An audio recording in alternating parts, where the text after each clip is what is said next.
Hey, what's up everyone? CJ Metal here. Before I start this video, I just want to say a big thank you to everyone for supporting my channel. I really appreciate all your support and the time you take out of your busy lives to watch my reviews. It honestly means a lot to me. So just keep clicking that like button and subscribe if you haven't already, and I will continue to put out album reviews for you all. Thank you again, everyone.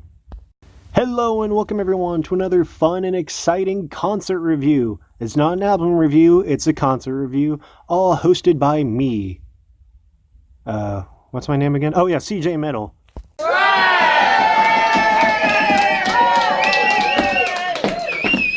Now, are you ready for some quality photography and 4K resolution videos of the bands I witnessed?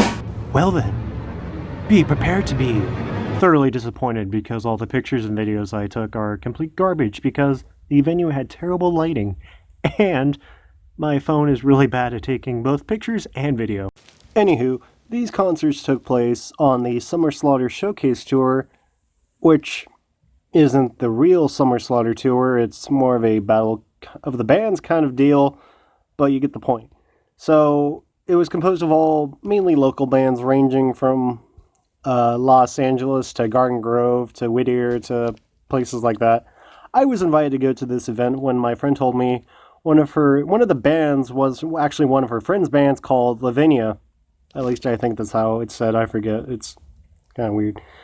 I'm really bad at announcing band names. Anyways, so I figured why not? Also, just a heads up, I'm rating all these groups on a very lenient scale. I understand a lot of these bands are very small and most of them don't have the funds to afford good equipment, or they're really just starting out and they don't really know what style they want to be yet and things like that. So just try to keep an open mind.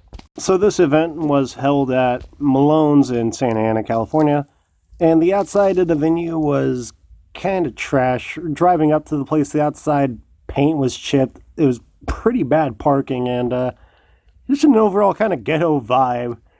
The inside was a bit better. Nice open space with some tables and chairs. So it wasn't bad on the inside, I have to admit. But once again, it's fucking hot. Not as bad as the Roxy in LA, but definitely warm.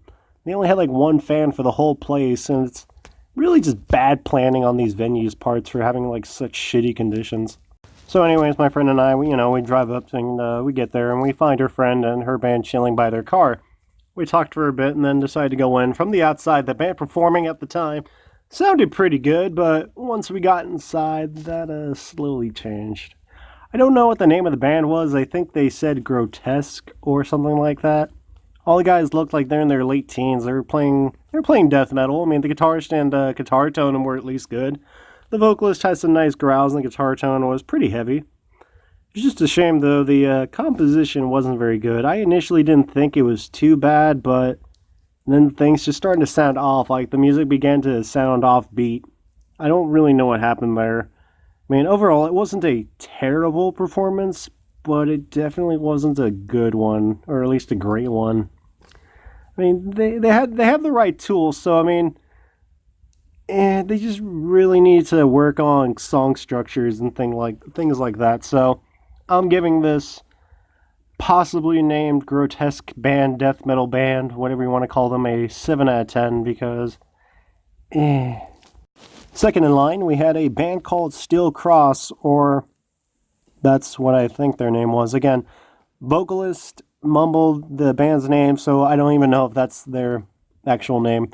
So this time we had a heavy metal band, though the vocalist said something about being crossover. I don't know about that, but what do I know? I did find this group to be a bit better than the ones before. While they weren't what you'd probably expect to find on Summer Slaughter, because Summer Slaughter is usually extreme metal, and, well, let's face it, heavy metal isn't extreme metal anymore. Well, not that it really ever was. But point is, the show was pretty good overall. The guitar tone was good, bass was audible, vocals were alright. Drums did their thing, so not too much to complain about. I mean, I was head nodding at some of the music, which I thought was kind of good. Not really any audience interaction though, so I guess I guess mainly it's because there's a guy watching upstairs that, determines whether or not they make it onto Summer Slaughter, so I guess they're all taking their show pretty serious, so I guess I can't judge them too hard for that, but anyways, this band's gonna get a 8 out of 10 from me. Third in line, we have the band Lavinia. I probably said that wrong, so I apologize in advance, Courtney, and if I continue to say it wrong, just know I'm sorry. Anyways, so this was the group that my friend and I actually came to see because Courtney is my friend's friend, which is a friend of mine, so it's a big mess. Point is, we came to see her group. Now, Lavinia is a symphonic metal band, and it's actually the only group I heard to use double bass, which is kind of funny because the event opened with a death metal band who didn't have double bass. Why is there no double bass in the death metal band? I don't know. Why is it in the symphonic band? I don't know. I'm not complaining though, so let's move on from double bass. So this was probably my favorite performance out of the showcase, and I'm not just saying that because she's a friend. There was some flaws, but nothing that really hurt the performance. So Courtney sings in a rather angelic operatic style, as most symphonic vocalists do. But what was really good was actually the band's contrast to her voice. The guitar, bass, and drums play a very heavy style of symphonic metal, so it's a nice contrast to very angelic kind of vocals. So I'm just trying to say, it's a nice balance between light and heavy.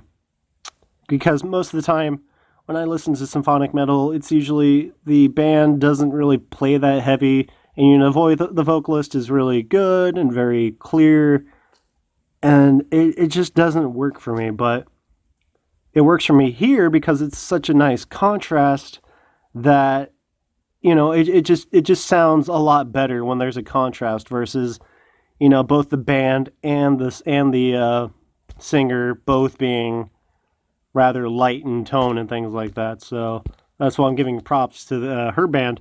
I mean, also the riffs were really good, and the production was also probably the best out of all the groups. I mean, it was clean, but it had enough distortion and heaviness to really push them above everyone else. And of course, it's always fun to see a band headbang simultaneously. I would show a video of them, but after listening to the video and nearly going deaf because of how awful the quality is on my phone, I am not going to subject you all to that terrible, terrible, shrieking, distorted video that I had to watch.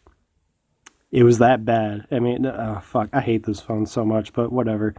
And with all that being said, this Lavinia is going to get a 9 out of 10 from me. The last band I saw was a group called Unstoppable Force. Alright, so up to this point, all the other three hacks before this one took their performances pretty serious. I mean, this is a chance to get onto Summer Slaughter Tour, so you kind of don't want to blow it. But Unstoppable Force took a very different approach. First off, the band didn't even look like a metal band. The bassist was dressed like a nerd, the drummer had a Hawaiian shirt on, the guitarist looked like kind of a nerd too, and the vocalist had a tie-dye shirt and cargo shorts. Because we all know nothing is more metal than cargo shorts. So I guess the band did play a death thrash style of metal initially, but I guess they were out promoting their new album, which I have to say is more comedy metal. I mean, you could tell these guys were having fun on stage. Like, they were the most loose out of all the groups. The guitarist and bassist, were playing each other's instruments. The guitarist was even running around the venue, cracking jokes on stage, and then this happened.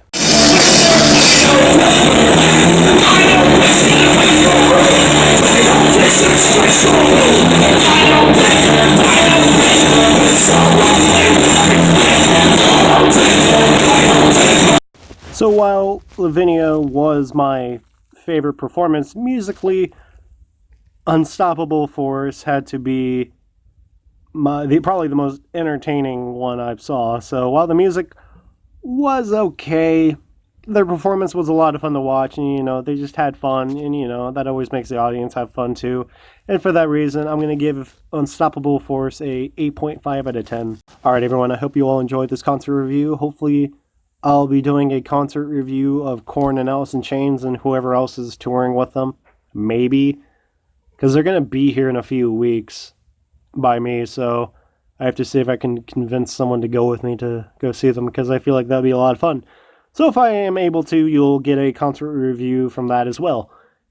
Anyways, I hope you're all having a great day. Don't forget to like and subscribe, and be sure to tell a friend to like and subscribe as well. I'm getting tongue twisted today. What the hell is going on? All right, everyone. I hope you're all having a great day, and I'll see you soon.